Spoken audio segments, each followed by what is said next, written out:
Malam ini adalah sesi ke-45 yang saya beri judul Reuni di Mesir.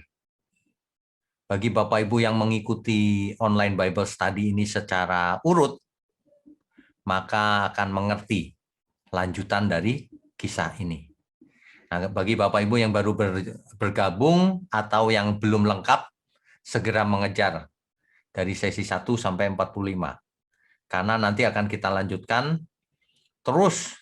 Kitab Kejadian selesai, keluaran selesai terus. Sehingga kita boleh mengerti bagaimana belajar Alkitab yang benar dan mendapatkan gambaran yang utuh tentang kebenaran. Ya. Jadi Kejadian 42 ayat 1 sampai 38. Kalau di pertemuan kita yang lalu kan kita sudah sampai pada Kejadian ayat 40 ya. Ya, ayat 40 sampai selesai, kemudian 41 juga sampai selesai. Nah, sekarang ayat pasal 42. Dan kelaparan hebat ini terjadi di seluruh bumi. Di sesi yang lalu kita sudah bahas tentang Yusuf yang melakukan interpretasi terhadap mimpinya Firaun. Ya, terhadap mimpinya Firaun. Sehingga Yusuf diberi kekuasaan penuh. Nah, kelaparan ini terjadi di seluruh bumi, sehingga orang-orang datang ke Mesir untuk membeli makanan. Itu adalah pertemuan kita yang lalu. Karena semua daerah itu mengalami kelaparan hebat, maka orang-orang datang ke Mesir. Mengapa? Karena di Mesir ada roti, ada makanan. Nah, di pasal 42, setelah Yakub mendapat kabar bahwa ada gandum di Mesir, berkatalah ia kepada anak-anaknya, "Mengapa kamu berpandang-pandangan saja?" Itu Kejadian 42 ayatnya yang pertama. Nah, ayat kedua dan ketiga, lagi katanya, "Telah kudengar bahwa ada gandum di Mesir. Pergilah ke sana dan belilah gandum di sana untuk kita, supaya kita tetap hidup dan jangan mati." Lalu pergilah 10 orang saudara Yusuf untuk membeli gandum di Mesir. Bapak Ibu kalau ingat kisah yang lalu, ini ironi. Yang membuang Yusuf dan menjualnya ke orang Midian, lalu sampai ke Mesir sebagai budak, itu adalah 10 kakak-kakaknya ini. Dan 10 kakak-kakaknya ini juga yang kemudian berangkat ke Mesir. Sebab adiknya Yusuf, Benyamin, tidak ikut. Ya. Jadi Yakub mengirim 10 saudara Yusuf untuk membeli gandum di Mesir. Yakub tidak mengizinkan Benyamin untuk ikut. Mengapa? Karena Yakub berpikir, khawatir kalau terjadi kecelakaan lagi. Karena dalam pikiran Yakub bahwa dulu Yusuf dimakan singa, sesuai cerita kakak-kakaknya. Jadi Yakub tidak ingin kehilangan Benyamin juga, seperti dahulu kehilangan Yusuf. Yakub sangat mencintai Rahel. Nah, anak dari Rahel itu Yusuf dan Benyamin. Dua ini, makanya Yakub sangat cinta pada dua anak ini. Ya. Oke, kita lanjutkan.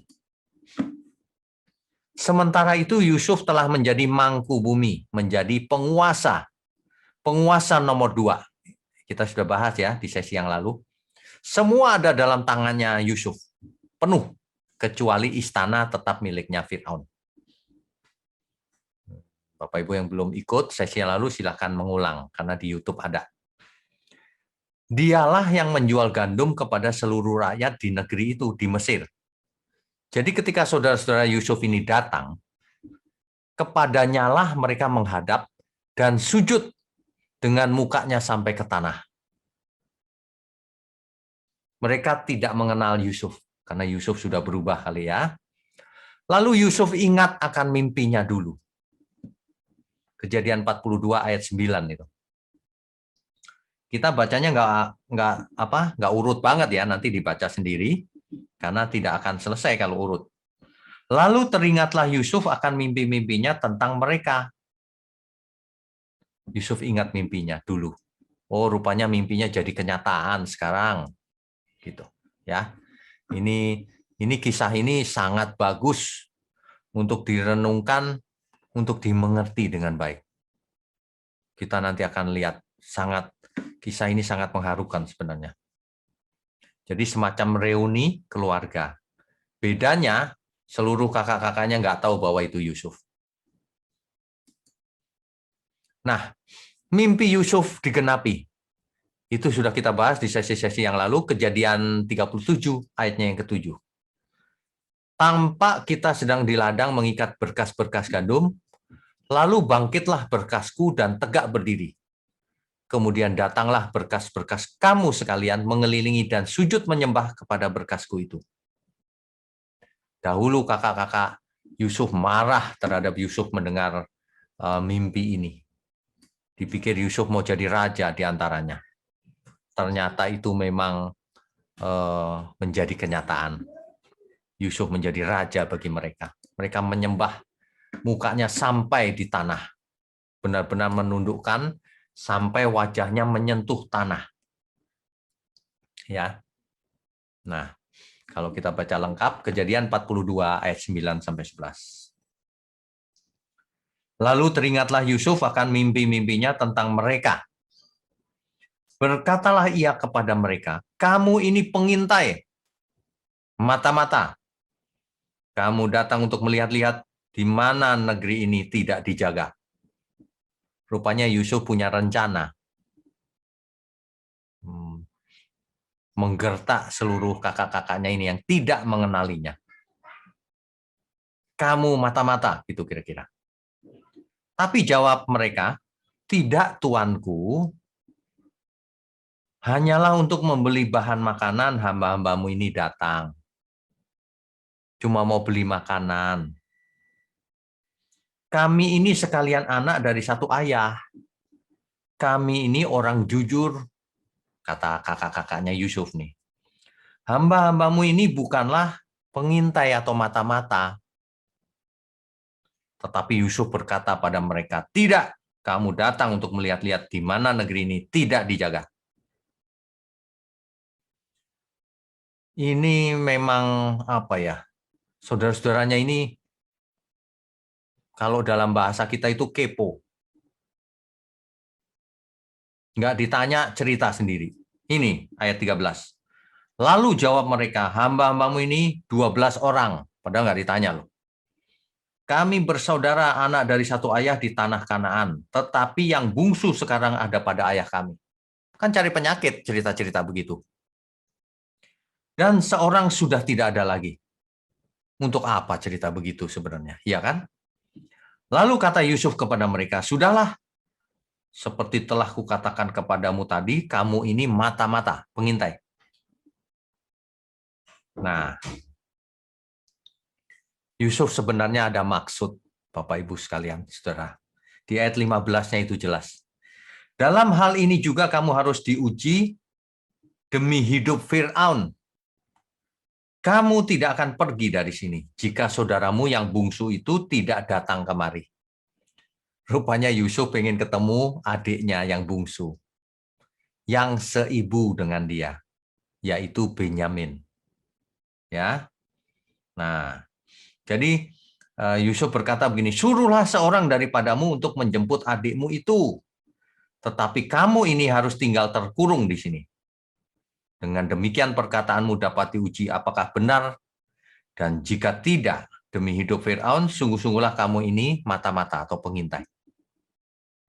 Jadi semua kakak-kakaknya ini dikerjain sama Yusuf. Kan mereka nggak tahu juga ya. Nah, lalu semua dipenjara oleh Yusuf. 3 hari lamanya. Itu ayat 17. Semua dimasukkan penjara. Di hari ketiga, Yusuf berkata begini, buatlah begini, maka kamu akan tetap hidup. Aku takut akan Allah. Yaitu, mereka semua disuruh menjemput si bungsu. Ya, oke, kita lanjutkan dulu. Ya, Yusuf sebenarnya ingin bertemu dengan saudara adiknya yang bungsu. Yusuf dalam hal ini mengenal saudara-saudaranya. Tetapi mereka tidak mengenal Yusuf. Yusuf bertindak sedemikian rupa agar mereka membawa adik bungsunya, yaitu Benyamin. Saudara-saudaranya ditahan 3 bulan, 3 hari. Pada hari ketiga semua dilepas kecuali Simeon ditahan sebagai jaminan. Supaya mereka membawa Benyamin kepada Yusuf. Mereka pun ingat akan dosa mereka. Mereka ingat lalu dosanya dulu ketika menjual Yusuf sebagai budak. Mereka pikir, aduh aku dulu berdosa, sekarang aku mengalami ini, begitu. Tapi Yusuf luar biasa loh. Melihat dan mendengar semua itu, Yusuf diam-diam menangis. Ia pergi ke suatu ruangan, ia menangis. Kisah ini menyedihkan. Yusuf tidak dendam loh Bapak Ibu. Tidak dendam sama saudaranya. Padanya ia mau dibunuh, ia dijual sebagai budak. Yusuf ini pribadi yang sangat luar biasa. Bisa menjadi teladan. Dia tidak bercacat, tidak bercelah. Dia digoda dalam hal seks oleh istri Potifar. Dia tidak jatuh. Ia punya integritas. Ketika dipekerjakan dalam bidang apapun, ia berhasil karena Allah menyertainya. Dan ia punya integritas. Ia punya kompetensi, punya kemampuan untuk melakukan segala sesuatunya. Ya. Mereka ingat dosa-dosa mereka. Yusuf menangis. Kejadian 42 ayat 25 sampai 26. Coba kita baca. Oh, 24 dulu, Bapak Ibu. Maka Yusuf mengundurkan diri dari mereka lalu menangis. Yusuf sebenarnya nggak tahan lihat kakak-kakaknya. Ya mungkin kangen juga ya, rindu terhadap kakak-kakaknya. Meskipun kakaknya dulu pernah salah, tapi Yusuf rindu. Mestinya kita semua juga gitu. Kalau ada orang yang menyakiti kita, kita jangan dendam. Bukan jangan dendam, harusnya kita tidak bisa dendam. Karena kita tulus seperti Tuhan Yesus. Mestinya begitu. Ya sudahlah. Karena orang-orang itu belum sembuh sakit jiwanya. Anggap aja begitu. Nah, mereka suatu hari kalau sembuh, ya kita harus terima lagi. Ya. Oke, ayat 25. Sesudah itu Yusuf memerintahkan bahwa tempat gandum mereka akan diisi dengan gandum. Satu, tempat gandum mereka diisi dengan gandum. Hal ini kakak-kakaknya tahu bahwa mereka akan diberi gandum. Yang kedua, uang mereka dikembalikan ke dalam karung tanpa sepengetahuan mereka. Yang ini mereka nggak tahu. Yusuf perintahkan orang-orangnya untuk melakukan itu. Kemudian diberikan bekal di jalan untuk pulang ke Kanaan. Bekalnya cukup. Lalu mereka berangkat. Pulang ke Kanaan. Kakak-kakaknya ini berangkat 10, pulang 9. Sebab 1 ditahan oleh Yusuf, Simeon. 9 kakak-kakaknya ini pulang ke Kanaan untuk menghadap sang ayah. Ini kisahnya. Ya. Jadi ya. Tapi coba kita analisa ya. Ada sesuatu yang harus dianalisa ini. Dahulu Yusuf dijual sebagai budak. Itu umur 17 tahun. Kejadian 37 ayat 2. Kemudian waktu Yusuf menghadap Fir'aun, itu umurnya sudah 30 tahun, 13 tahun dia. Sudah di Mesir. Baru ia menghadap Fir'aun untuk menafsir mimpi Fir'aun itu. Itu Kejadian 41 ayat 46. Pasal 41 ayat 46.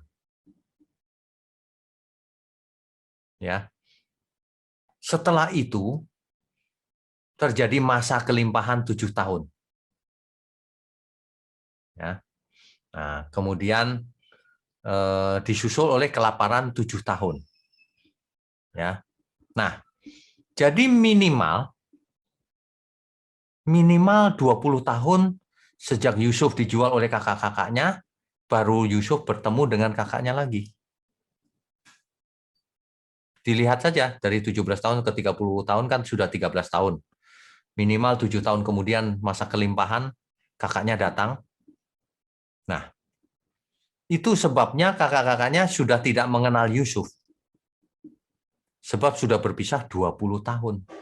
Mungkin Yusuf sudah wajahnya berubah ya, apalagi dengan pakaian kebesaran seperti Fir'aun. Waduh, mereka tidak mengenalnya. Kalau Fir'aun itu kan alisnya dibuat ditebalin dan sebagainya ya. Mereka nggak kenal. Tapi waktu mereka bicara-bicara antar mereka, antar kakak-kakaknya, Yusuf diam-diam mengerti sebenarnya, karena itu bahasa dia. Makanya Yusuf terharu juga lihat kakak-kakaknya ini.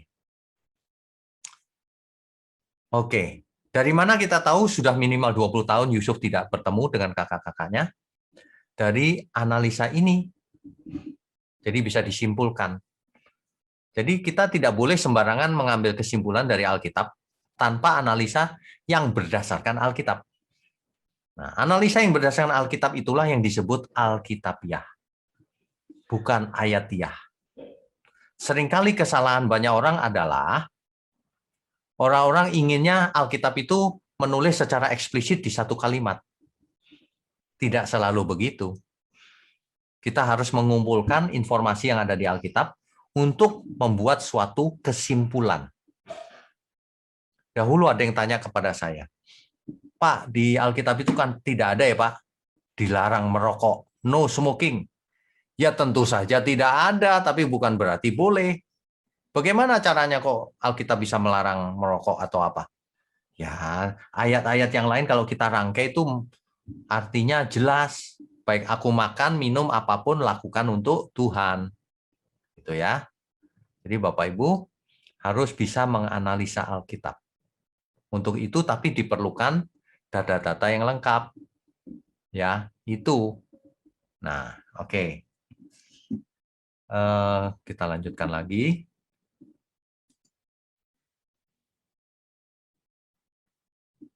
Kemudian kakak-kakaknya ini sampai ke Kanaan. Ketika mereka mengosongkan karungnya, tampaklah ada pundi-pundi uang masing-masing dalam karungnya. Dan mereka beserta ayah mereka, beserta Yakub, melihat pundi-pundi uang itu, ketakutanlah mereka. Mereka sangat takut, kok ada uang di sini. Takut dikira pencuri juga kan? Dan Yakub ayah mereka berkata kepadanya, kamu membuat aku kehilangan anak-anakku. Yusuf tidak ada lagi dan Simeon tidak ada lagi. Sekarang Benyamin pun hendak kamu bawa. Sebab kakak-kakaknya ini cerita kepada Yakub bahwa orang Mesir itu, yaitu sebenarnya Yusuf, ya, itu minta supaya si bungsu dibawa. Kalau tidak, tidak boleh ke sana lagi dan kita kehilangan Simeon. Nah, begitu. Masa sekarang Benyamin kamu minta juga? Nah, Yakub takut kalau terjadi kecelakaan pada Benyamin seperti pada Yusuf. Jadi ia takut kehilangan juga ya. Ya. Oke, kita lanjutkan dulu.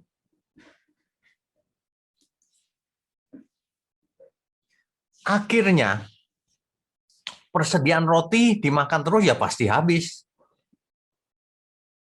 Akhirnya roti itu habis. Dan memang kelaparan yang terjadi sangat hebat di negeri Kanaan. Tidak ada bahan makanan. Sehingga gandum yang mereka beli lama-lama habis dimakan.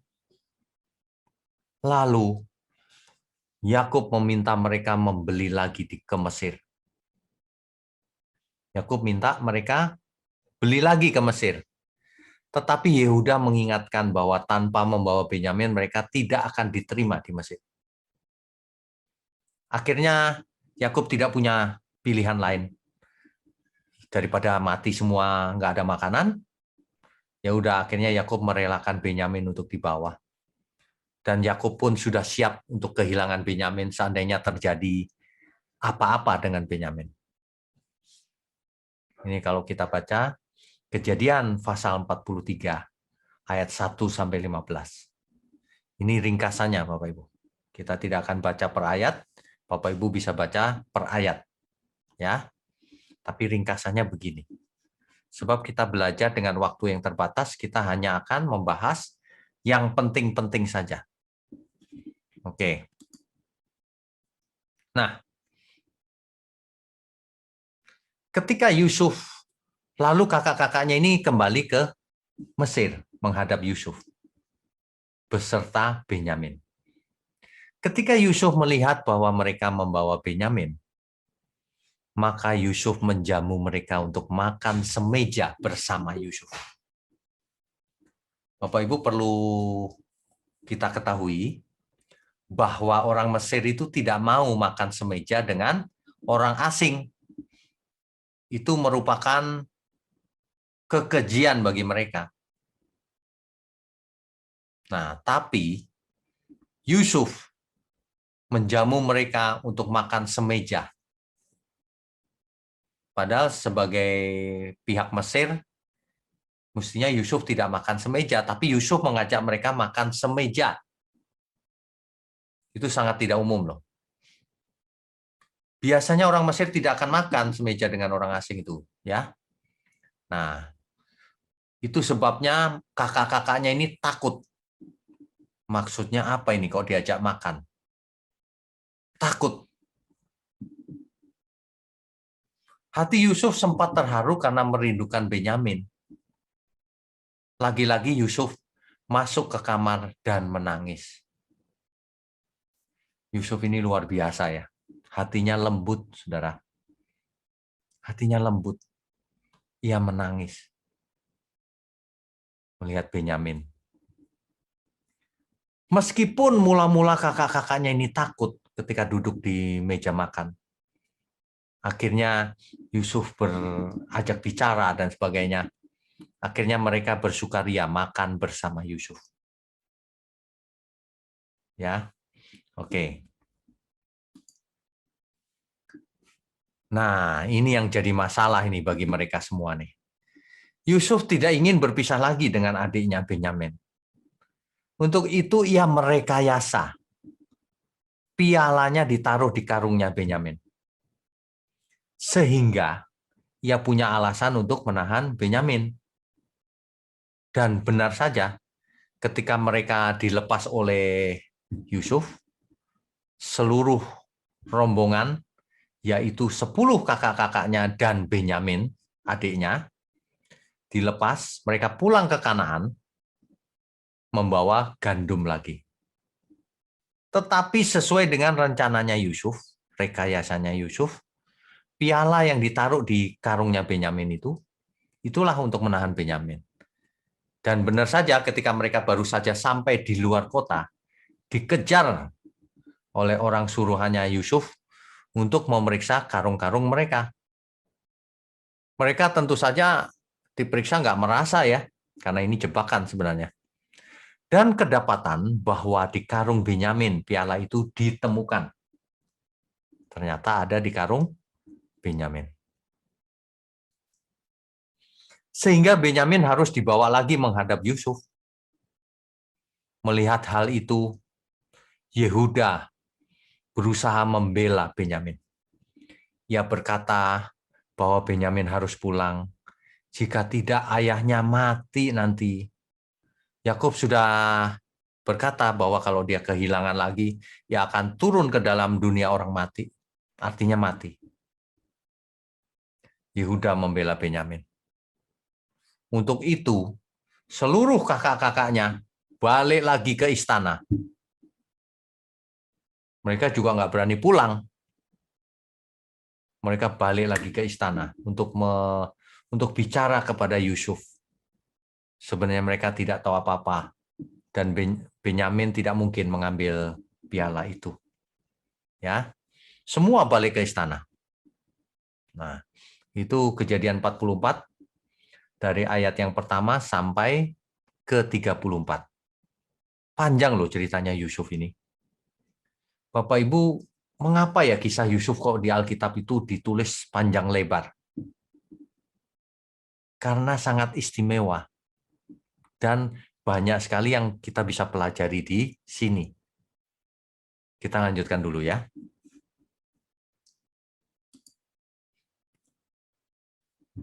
Kisah yang tadi kita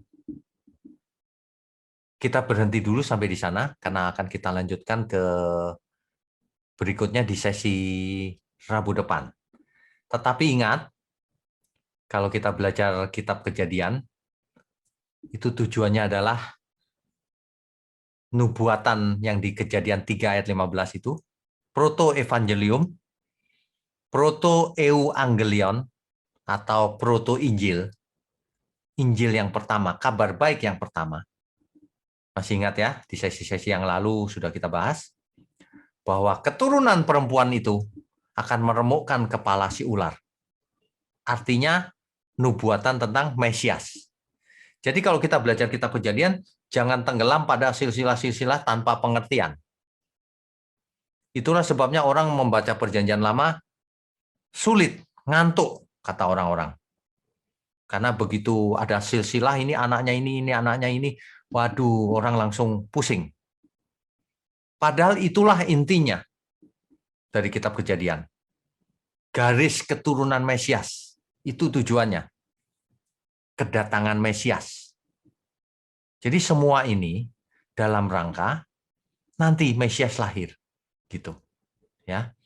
Jadi kalau kita lihat di sini, garis silsilah dari Mesias. Itu kalau Bapak Ibu yang rajin ikut online Bible Study ini sudah tidak asing. Di paling atas ini Terah, yaitu ayahnya Abraham. Kemudian turun ke Abraham.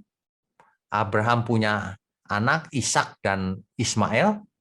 Tapi yang dimaksud ada perjanjian adalah Ishak. Ini garis merah ini. Ishak, kemudian sebentar saya pakai warna ya. Nah, ini Ishak, istrinya adalah Rebeka atau Ribka. Ishak dan Ribka memiliki anak dua lagi, Esau dan Yakub. Nah, tapi yang merupakan garis keturunan atau garis silsilah dari Mesias adalah yang melalui Yakub. Yakub dengan Lea. Bapak Ibu tentu tahu ya, padahal Yakub sangat mengasihi Rahel. Dan dari Rahel lahir Yusuf dan Benyamin. Yakub sangat mengasihi Rahel dan Yakub tidak mengasihi Lea. Tetapi rupanya dari Yakub dan Lea inilah diturunkan Yehuda. Yehuda inilah yang akan meneruskan garis silsilahnya Mesias. Ya. Kalau kita lihat ini jelas nih garis merah ini dari atas ke bawah, Bapak Ibu. Kita akan menelusuri terus sampai nanti Mesias lahir. Sesuai dengan nubuatan di kitab Kejadian tadi. Ya. Nah, jadi kalau kita belajar Alkitab, jangan kita tenggelam pada detail terus lupa gambar besarnya. Ini apa sih kok anak ini ceritanya begini begitu gitu ya. Jangan lupa gambar besarnya. Ini tujuannya adalah Mesias. Mengantarkan kita semua kepada lahirnya Mesias. Itulah seluruh perjanjian lama. Seluruh kitab Taurat dan para nabi. Bapak Ibu kalau mendengar istilah kitab Taurat dan para nabi, itu artinya kitab perjanjian lama. Kitab Taurat dan para nabi dan tulisan-tulisan, itu artinya perjanjian lama. Kadang-kadang hanya disebut kitab Taurat dan para nabi, tapi tetap sama artinya perjanjian lama. Ya. Nah, seluruh kitab Taurat dan para nabi dan tulisan-tulisan lain itu intinya adalah mengantarkan kepada Mesias. Itu intinya itu. Nah, jadi kalau kita sudah sampai di sini, maka garis silsilahnya Mesias kita sudah tahu. Kita sudah sampai pada Yehuda. Nah, ini sekedar tambahan supaya Bapak Ibu mengerti ya. Pola daripada pemilihan garis silsilah Sang Mesias ini tidak bisa diprediksi. Polanya tidak bisa diprediksi. Contohnya, ternyata ada 4 perempuan dalam garis silsilah Mesias, yaitu Tamar. Tamar itu perempuan Kanaan loh padahal. Bahkan kita tahu kisahnya Tamar menyamar sebagai pelacur. Sehingga Yehuda pun menghampirinya. Ini bagaimana ya Tuhan? Kok silsilah melalui orang-orang yang punya skandal juga? Nah, ini pertanyaan-pertanyaan ya. Jadi sehingga melahirkan Peres dan seterusnya. Itu adalah silsilah Mesias. Kemudian perempuan kedua yang ada dalam garis keturunan Mesias adalah Rahab. Rahab ternyata juga orang Kanaan, perempuan Kanaan. Padahal kita tahu Kanaan itu kafir harusnya. Tapi malah dipakai untuk melahirkan keturunan Mesias. Ya. Makanya Bapak Ibu tidak boleh memandang remeh siapapun karena Tuhan bisa pakai. Ya. Bahkan Ruth itu keturunan Moab loh, wanita Moab, perempuan Moab. Ya. Tapi dipakai untuk melahirkan keturunan Mesias. Ya, akhirnya Bathsheba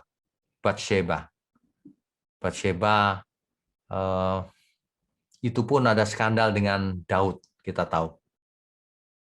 Melahirkan Salomo dan seterusnya. Tamar bisa dibaca di Kejadian 38 ayat 1 sampai 30, skandalnya dengan Yehuda. Rahab bisa dibaca di Yosua 6 ayat 22 sampai 25. Ruth bisa dibaca di Rut 4 ayat 13 sampai 22. Dan Bathsheba bisa dibaca di 2 Samuel 12 ayat 24 dan 25. Nah, inilah garis keturunan Mesias. Masih jauh. Tapi saya mau sampaikan bahwa kalau kita amati baik-baik garis keturunan ini, itu lewatnya tidak orang yang benar-benar suci juga. Ada skandal, ada kekurangan, dan sebagainya.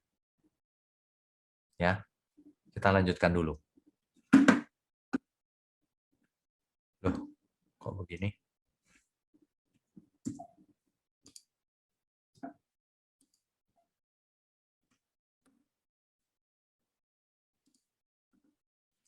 Oke, sebentar Bapak Ibu, saya salah tekan keyboard. Sebentar, kita lanjutkan dulu sharingnya. Ya, lanjutannya adalah pertanyaannya, mengapa Allah memilih Yehuda? Kok tidak memilih Yusuf? Yusuf yang karakternya bagus sekali, yang tanpa cacat, tanpa celah. Mengapa Allah memilih Yehuda? Sebelum itu kita punya data. Ruben sebagai anak sulung Yakub punya cacat. Ternyata tidur dengan Bilha. Padahal Bilha itu adalah istri ayahnya, Gundik tepatnya. Waduh, parah juga ya Ruben ini ya. Kejadian 35 ayat 22. Itu Ruben. Simeon, adiknya Ruben, dan Lewi, adiknya lagi, ternyata membunuh, mencemarkan nama Yakub. Coba kita baca Kejadian 34 ayat 25. Kejadian 34 ayatnya yang ke-25. Ini adalah kisah yang lalu. Pada hari ketiga, ketika mereka sedang menderita kesakitan, datanglah dua orang anak Yakub, yaitu Simeon dan Lewi, kakak-kakak Dina. Dina itu saudara. Jadi Yakub punya anak perempuan namanya Dina. Ya. Setelah masing-masing mengambil pedangnya, menyerang kota itu dengan tidak takut-takut serta membunuh setiap laki-laki. Rupanya Simeon dan Lewi ini dendam karena Dina diperlakukan, dilecehkan, diperkosa bahkan. Nah, mereka Simeon dan Lewi ini balas dendam. Mereka bunuh setiap laki-laki di kota itu. Juga Hemor dan Sikem, anaknya, dibunuh mereka dengan mata pedang dan mereka mengambil Dina dari rumah Sikem lalu pergi. Jadi Simeon dan Lewi ini ada darah juga di tangannya. Yehuda skandal dengan Tamar, menantunya sendiri. Tetapi ia bertobat. Kejadian 38 ayat 15 sampai 30 itu. Ya. Jadi hak kesulungan itu jatuh pada Yusuf. Itu sebabnya mestinya Ruben anak tertua. Tapi rupanya jatuh pada Yusuf. Karena hal-hal itu tadi. Coba kita baca. Oke, misalnya Simeon dan Lewi tadi ya. Yakub berkata begini ayat 30-nya. Kejadian 34 ayat 30. Yakub berkata kepada Simeon dan Lewi, "Kamu telah mencelakakan aku dengan membusukkan namaku kepada penduduk negeri ini." Nama Yakub jadi jelek gara-gara Simeon dan Lewi membunuh seluruh laki-laki di situ. Jadi jelek namanya Yakub. Kepada orang Kanaan dan orang Feris, padahal kita ini hanya sedikit jumlahnya. Apabila mereka bersekutu melawan kita, tentulah mereka akan memukul kita kalah dan kita akan dipunahkan. Aku beserta seisi rumahku. Kalau dikeroyok habis juga. Gitu. Ya. Nah, hak kesulungan akhirnya jatuh kepada Yusuf. Coba kita baca 1 Tawarikh 5 ayat 1 sampai 2. Ini dia. Saya bacakan ya. Anak-anak Ruben, anak sulung Israel, dialah anak sulung, tetapi karena ia telah melanggar kesucian peniduran ayahnya, maka hak kesulungannya diberikan kepada keturunan dari Yusuf, anak Israel juga, sekalipun tidak tercatat dalam silsilah sebagai anak sulung. Meskipun Yusuf bukan anak sulung, dikasih ke Yusuf, karena kakak-kakaknya cacat semua. Memang Yehudalah yang melebihi saudara-saudaranya, ayat 2-nya. Bahkan salah seorang dari antaranya menjadi raja, tetapi hak sulung itu ada pada Yusuf. Tetap pada Yusuf. Begitu ya. Kita kembali ke isu utama. Lalu mengapa Allah memilih Yehuda untuk melahirkan sang Mesias, keturunan Mesias? Coba, mengapa Bapak Ibu?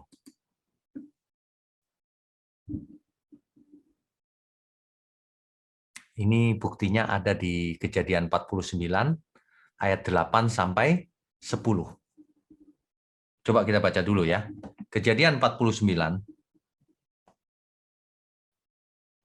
ayatnya yang ke-8 sampai 10. Ayat 8.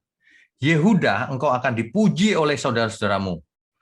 Tanganmu akan menekan tengkuk musuhmu, kepadamu akan sujud anak-anak ayahmu. Ini nubuatan. Ayat 9, Yehuda adalah seperti anak singa. Setelah menerkam engkau naik ke suatu tempat yang tinggi, hai anakku, ia meniarap dan berbaring seperti singa jantan atau seperti singa betina. Siapakah yang berani membangunkannya? Ini berkatnya Yakub atau nubuatan Yakub kepada Yehuda. Ayat 10-nya yang penting. Tongkat kerajaan tidak akan beranjak dari Yehuda, ataupun lambang pemerintahan dari antara kakinya, sampai dia datang yang berhak atasnya. Maka kepadanya akan takluk bangsa-bangsa. Bapak Ibu sekalian, di dalam ayat 10 ini, di terjemahan baru, tidak terlihat adanya sesuatu yang penting. Saya sampaikan di sini terjemahan lama dari LAI, ya. Ini terjemahan LAI yang lama. Sebentar.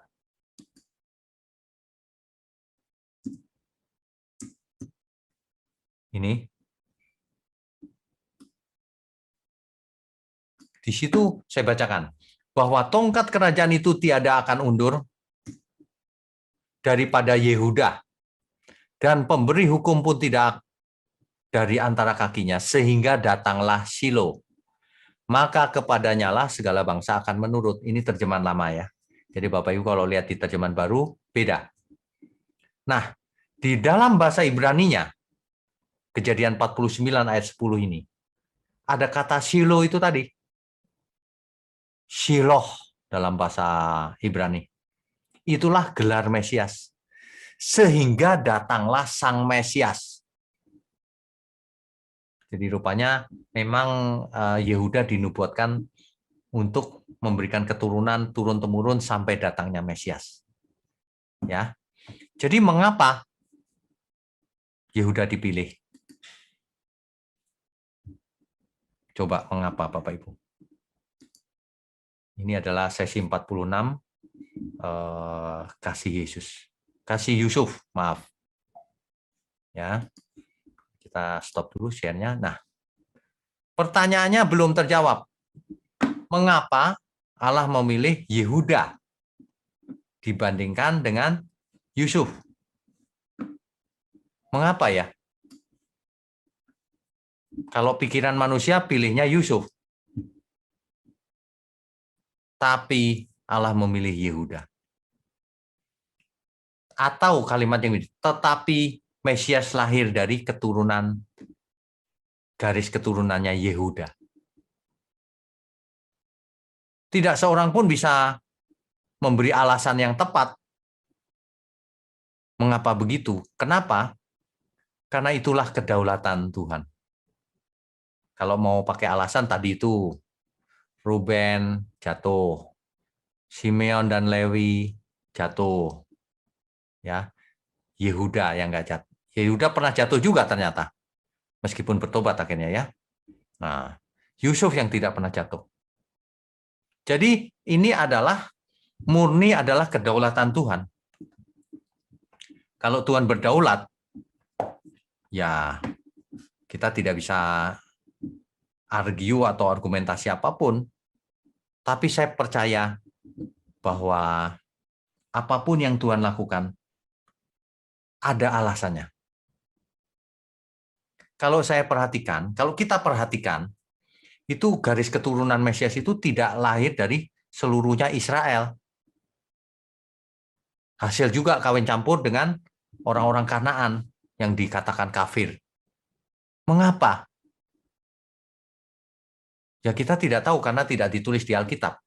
Tapi bisa saja itu karena supaya orang-orang tidak fanatik pada bangsanya sendiri. Tuhan juga mengasihi bangsa lain, gitu loh. Kemungkinan besar itu juga ya. Jangan mengkafir-kafirkan orang lain, bisa dipakai Tuhan juga. Dan bisa bertobat juga. Makanya orang tidak boleh rasis. Tuhan saja mengasihi seluruh bangsa. Ya. Nah, terus Tuhan juga bisa pakai orang-orang yang penuh kekurangan. Asal mau dipakai. Kalau tidak mau dipakai ya nggak selamat. Seperti Yehuda, meskipun dia punya skandal dengan Tamar, tapi kalau dia bertobat, dipakai juga. Ya.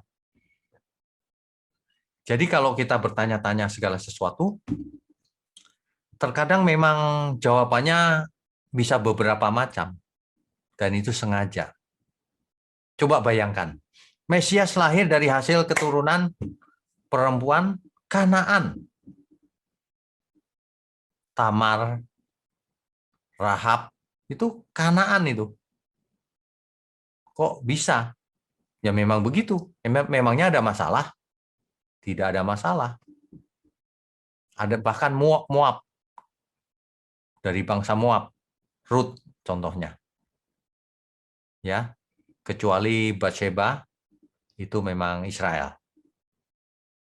Nah, demikian hari ini kita tidak boleh membeda-bedakan orang. Sebab Tuhan bisa pakai semuanya. Tuhan mengasihi seluruh bangsa. Jadilah seperti anak kecil yang tidak memandang perbedaan-perbedaan warna kulit dan sebagainya. Orang-orang yang rasis itu tidak takut akan Tuhan. Ia merasa berhak menghakimi sesamanya. Padahal ia sendiri penuh cacat celah. Makanya Tuhan memberikan anugerahnya kepada manusia. Mesias itu anugerah yang tak terhingga nilainya. Tapi kalau kita diberi anugerah, tidak meresponi sama sekali, itu sama dengan menghina Tuhan. Makanya ada ayat perjanjian baru berkata begini, aku meniup seruling tapi kamu tidak menari. Aku menyanyikan kidung duka tapi kamu tidak berduka. Kamu itu tidak meresponi. Jadi kalau seseorang tidak meresponi cintanya Tuhan, ia akan binasa. Pasti terkutuk. Orang yang tidak mengasihi Tuhan itu terkutuk. Orang yang merasa dirinya bisa menghakimi sesama, dia juga melawan Tuhan artinya. Orang yang tidak mengampuni sesamanya, tidak bakalan diampuni oleh Tuhan. Itu jelas. Banyak orang itu kalau baca Alkitab tuh nggak lengkap. Bapak Ibu saya ingatkan kalau baca Alkitab harus lengkap supaya mengerti konteks besarnya secara utuh. Supaya mengerti the big picture-nya, gambar besarnya. Supaya ketika kita baca ayat per ayat tidak salah. Belum tahu gambar besar, jangan buat kesimpulan. Nanti salah. Yang mengherankan banyak orang buat kesimpulan hanya berdasarkan informasi secuil. Padahal kesimpulan dia bertentangan dengan kesimpulan lain di Alkitab. Nah, itu pasti salah. Ya, mari kita belajar terus dan harus Alkitabiah. Kalau tidak Alkitabiah, itu salah. Amin ya. Amin. Saudara sekalian, bicara soal kebenaran, setiap orang merasa benar. Makanya semua kecap dinomor satukan. Ada orang yang mengatakan saya paling benar, ini paling benar, itu paling benar. Mana sebenarnya yang paling benar? Oleh sebab itu, hadiri seminar 7 natur kebenaran dan aplikasinya. Seminar ini wajib dihadiri oleh para teolog, apologet, pengkhotbah, bahkan oleh para jemaat sendiri. Agar kita bisa membedakan manakah yang benar, manakah yang salah. Inilah alat uji kebenaran yang sangat objektif dan Alkitabiah. Pastikan saudara ikut dan ajak seluruh saudara dan sahabat-sahabat. Bapak-bapak dan ibu-ibu yang terkasih dimanapun berada, yuk kita belajar pelajaran Alkitab bersama secara online. Setiap hari Rabu jam 7 malam bersama pendeta Bapak Wignio Tanto secara online, bisa melalui Zoom.